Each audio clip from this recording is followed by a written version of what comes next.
కవాడిగూడ హైదరాబాద్ మహానగరంలో అతి పురాతన ప్రాంతం. అందుకు తగ్గట్టే అతిపెద్ద మురికి వాడలున్న ప్రాంతాల్లో ఒకటి. ముషీరాబాద్ నియోజకవర్గంలోని కవాడిగూడ డివిజన్లో ఏకంగా 20 మురికి వాడలు ఉన్నాయి. సుమారు 10 ఇరుకు బస్తీలు ఉన్నాయి.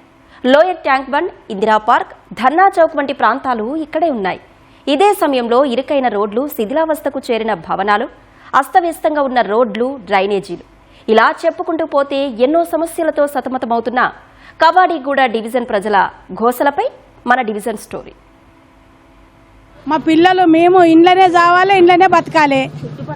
చుట్టుపక్కల పెద్ద పెద్ద బిల్డింగులు ఉంటాయి. మాకు మంచి చెడ్డ అనేది ఏమి లేదు. పోతే గాంధీకి పోవాలి, లేకపోతే లేదు, పైసలు లేకపోతే సావాలి. ఇది ఇప్పుడు 60 ఏళ్ళు అవుతుంది. ఇట్లనే ఉన్నాయి. మా తాతల నాటి నుండి ఇండ్లు ఇట్లనే ఉంటున్నాయి. మురికి నీళ్ళు వస్తాయి ఇండ్లకి. మురికి నీళ్ళు వర్షం పడితే ఇంట్లో మురికి నీళ్ళే. ఆ మురికి నీళ్ళు ఉండాలా, మురికి నీళ్ళు తినాలా, మురికి నీళ్ళనే ఉండాలి. మేము విన్నారుగా, వర్షం వస్తే చాలు మురుగు నీరులోనే బతకాల్సిన పరిస్థితి వేరేదే.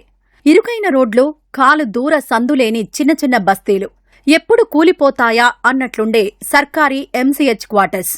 ఇది ముషీరాబాద్ నియోజకవర్గంలోని కవాడిగూడ డివిజన్ వాసుల గోడు.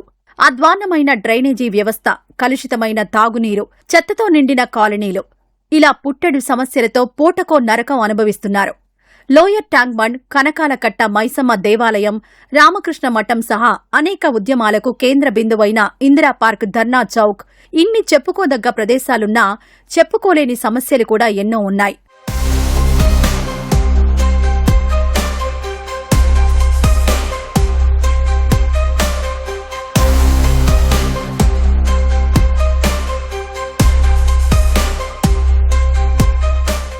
నయా సిటీని, పాత నగరాన్ని అనుసంధానం చేసే ప్రధాన రహదారి ఇదే.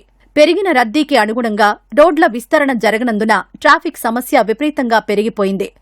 డివిజన్లోని Domalguda, advocate colony, Aravind Nagar colony, Gagan Mahal, A V college, SBI colony, Satyasai ప్రాగ్, ఓం నగర్ ప్రాంతాల్లో 10 అడుగులకు ఓ గుంత దర్శనమిస్తూ ప్రయాణికుల నడుములు విరగ్గొట్టేస్తున్నాయి.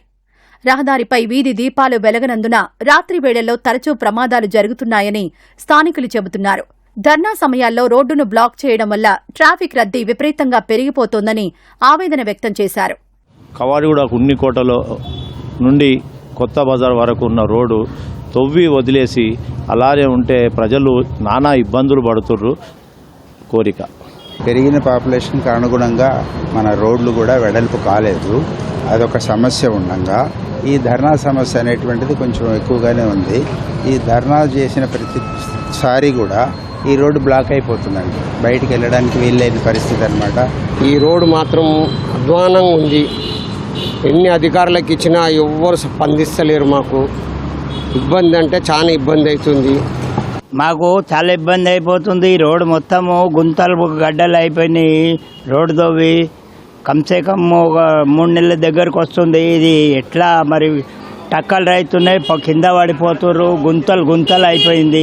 ఈ మెయిన్ రోడ్ వచ్చేసి నేరో అయిపోయింది, పాపులేషన్ పెరిగిపోయింది, కానీ ఒక స్ట్రీట్ లైట్స్ ఉండవు. వర్షం వస్తే అయితే ఇంకా మాకు పెద్ద గండమే. ఇక్కడ డివిజన్లో డ్రైనేజీ వ్యవస్థ సక్రమంగా లేక లోతట్టు ప్రాంతాల్లోని ఇళ్లలోకి వర్షం నీరు చేరుతోందని స్థానికులు ఆవేదన వ్యక్తం చేశారు. దోమలు, ఈగలు పెరిగి తీవ్రమైన అనారోగ్య సమస్యలకు గురవుతున్నామని తెలిపారు. తాగునీరు కూడా సక్రమంగా రావట్లేదని, కలుషితమైన నీరు వస్తోందని వాపోయారు. మొన్న ఎండాకాలంలో విపరీతంగా కలుషితమైన నీరు వచ్చింది. ఇప్పుడు కూడా అడపాదడపా రంగు మారి నీళ్లు వస్తూ ఉన్నాయి. దానివల్ల చాలా ఇబ్బందికి గురవుతున్నాం. చాలా డబ్బులు ఫిల్టర్ నీళ్ల కోసం ఖర్చు పెట్టడము, లేదా బబుల్స్ తెచ్చుకొని తాగడం అనేది జరుగుతూ ఉంది.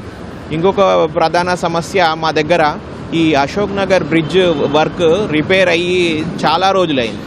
సుమారు 5-6 నెలలుగా ఆ వర్క్ నడుస్తూ ఉంది, కానీ ఆ వర్క్ పూర్తి అవ్వట్లేదు. అక్కడ నుంచి ఒకవైపే క్యాబ్స్ కానీ ఆటో కానీ వెళ్ళగలుగుతాయి. తాగే నీళ్ళు రావట్లేదు.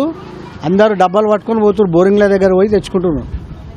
తాగే నీళ్ళు కడుక్కోనికి, అన్ని చేయనికి. ఇంకా శిథిలావస్థలో ఉన్న మున్సిపల్ క్వార్టర్ సమస్యను అధికారులు, ప్రజాప్రతినిధులకు ఎన్నిసార్లు విన్నవించుకున్నా పరిష్కరించట్లేదని ఆవేదన వ్యక్తం చేస్తున్నారు.